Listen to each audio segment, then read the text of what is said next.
narkootikumide ori saamaks seda ihaldatud aine. Just seda. Ja kas te juhuslikult mäletate, millest vaidlus algas?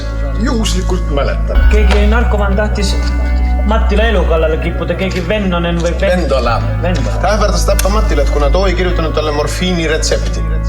Mina oleks muidugi Mattila asemel politseile teatanud, kui tema pidas seda millegipärast tarbetu. Nagu see ongi. Ja, Aukuv koer ei hammusta. nii sa väitsid. Ja ma väidan nii edasi.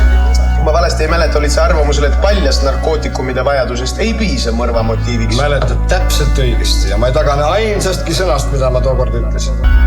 Narkomaan võib valetada ja varastada ja petta kui palju tahes, ta võib käituda igas suhtes kõige moraalitumalt. Aga ta on ja jääb viletsaks argpüksiks. Mõrva sooritamine nõuab julgust ja seda juba narkomaanil ei ole.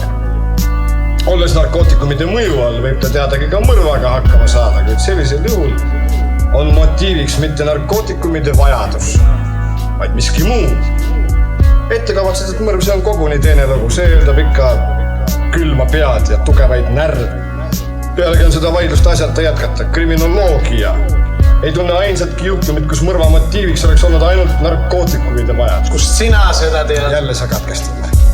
Juristina peaksin ma neist asjust ikka üht-teist teadma, eks? Ma nõustun sinu imeliku teooriaga vaid sel puhul, kui tegemist on sünnipärase mõrvariga, niisiis inimesega, kes sooritab mõrva narkootikumidest hoolimata. Mitte nende pärast, mitte nende pärast, mitte nende pärast, mitte nende pärast, mitte nende pärast.